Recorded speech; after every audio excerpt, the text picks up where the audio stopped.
Same सुबह अभी दूसरी जो चार्ट हमने देखी है उसी की तरह घटनाएं होंगी, लेकिन कुछ अलग होगा।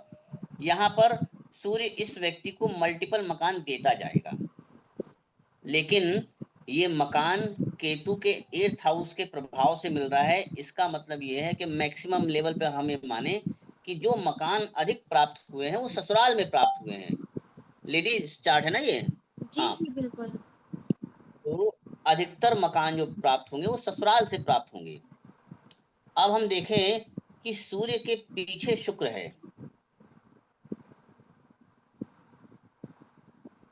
शुक्र कर्क राशि से कनेक्टेड है। यहाँ पर शुक्र कर्क राशि है, तो हम ये मान सकते हैं थोड़ा सा कि ऐसा व्यक्ति भी जो निवास करेगा वो फ्लैट सिस्टम में निवास करेगा। बिल्डिंग होगी, उसमें वो रहता होगा अलग अलग फ्लोर पे।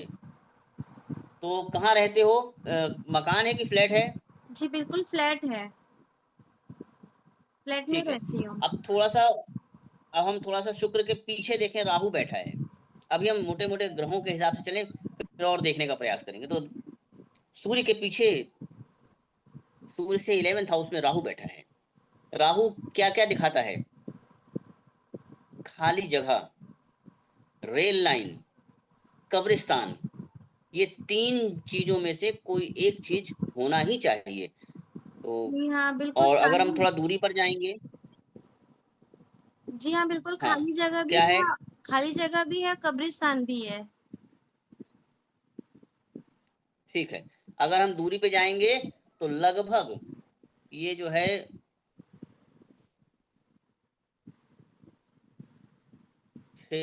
800 मीटर पे होना चाहिए।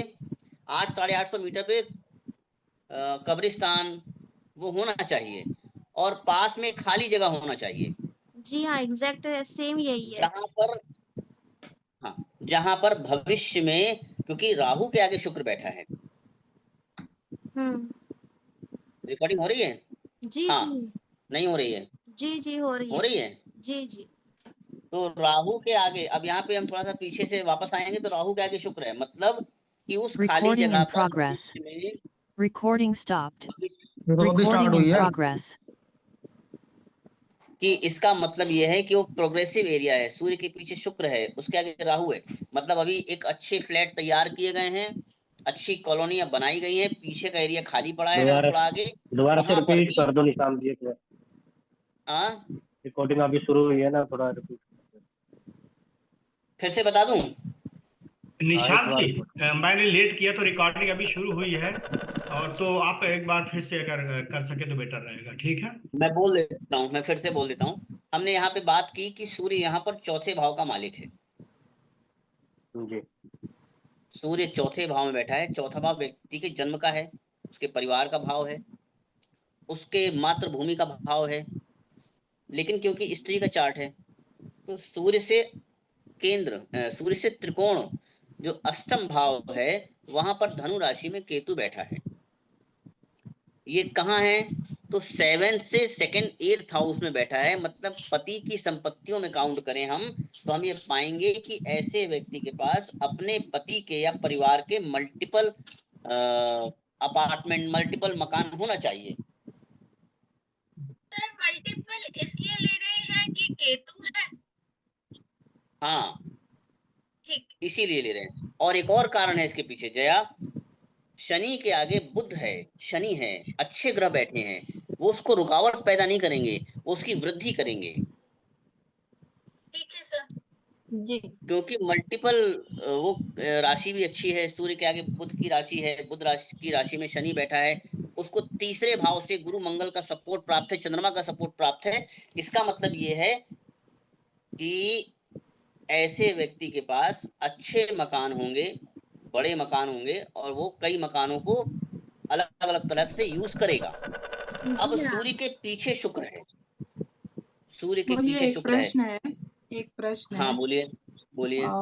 जैसे कि ये अनु के नाम से मकान है, मुझे ये जानना है कि जिनकी चार्ट है, मतलब पति के नाम से मकान है तो पति की चार्ट देखनी चाहिए, या पत्नी के नाम से चार्ट मकान है तो पत्नी की देखनी चाहिए, या किसी के भी चार्ट से हम देख सकते हैं? किसी के भी चार्ट से देखा जा सकता है, यदि वो कनेक्टेड है, जैसे पति पत्नी में बटा हुआ नहीं है इसलिए देख सकते हैं। अच्छा। बच्चों के चार्ट से भी हम चेक कर सकते हैं, ठीक है। हम्म, हाँ, लेकिन अब बहुत ज्यादा आगे नहीं बढ़ना है, जैसे भाई की बहू है उसके चार्ट से अपने को ज्यादा कोशिश नहीं करना है। तो ये पति पत्नी का मामला है। मैं एक क्वेश्चन पूछ सकती हूँ? जिनका ये चार्ट है, क्या ये इनकी कुछ जमीनें कमर्शियल है? नहीं है। चलो मैं बताता हूँ, मैं आगे बढ़ता हूँ, इसमें क्या क्या मुझे दिख रहा है। तो सूर्य के पीछे शुक्र है, मतलब एक अच्छी कॉलोनी का विकास हो रहा है, जी हाँ बिल्कुल। अच्छी कॉलोनी डेवलप हो रही है। जी जी बिल्कुल। और भी उसके पीछे खाली जगह है, भविष्य में वहां पर उस एरिया में कुछ अच्छे शहर, अच्छी कॉलोनियां बसाई जाएंगी, वहीं पर कब्रिस्तान, शमशान, रेलवे, खाली जगह होनी चाहिए। जी हाँ, मेरे बाजू में ही खाली जमीन है जहाँ पर बहुत अच्छे एमिनिटीज के साथ फ्लैट वगैरह बनाया जा रहा है। बिल्कुल सही बोल रहे हैं आप। हाँ, अब थोड़ा सा हम पास में हैं तो हम क्या देखेंगे, लगभग पास में है तो 60 मीटर मतलब 180 फीट जैसे ही हम बाहर निकलेंगे तो वहां पर दूरी पर वो एरिया बन रहा होना चाहिए, जी मतलब वो तुम्हारे बगल का ही मामला होना चाहिए, पास का ही, जी जी बिल्कुल, मेरे बहुत करीब का ही जहां पर मामला। हम, हाँ। और जब हम शमशान और रेलवे की तरफ जाएंगे तो वो दूर हो जाएगा, 800 मीटर 900 मीटर के आसपास होगा, जी इतनी दूरी के अंदर होगा, 800 या 900। 800। हाँ, अब हम आगे बढ़ते हैं, तो हम सूर्य को देखें कि सूर्य के आगे क्या है। सूर्य के आगे बुध बैठा निशांत जी, है, ये 800 कैसे निकाला आपने? ये मैं बाद में बताऊंगा। मैं कुछ चीजें अभी हम ऐसे समझाएंगे तो चीजें बिगड़ जाएंगी, पहले हम बड़े बड़े मोटे मोटे स्तर पे चीजें देख के आपको बताते हैं कि कैसे देख रहे हैं, ठीक है। और क्या क्या देख रहे हैं, क्या क्या देख सकते हैं, पर्पज ये।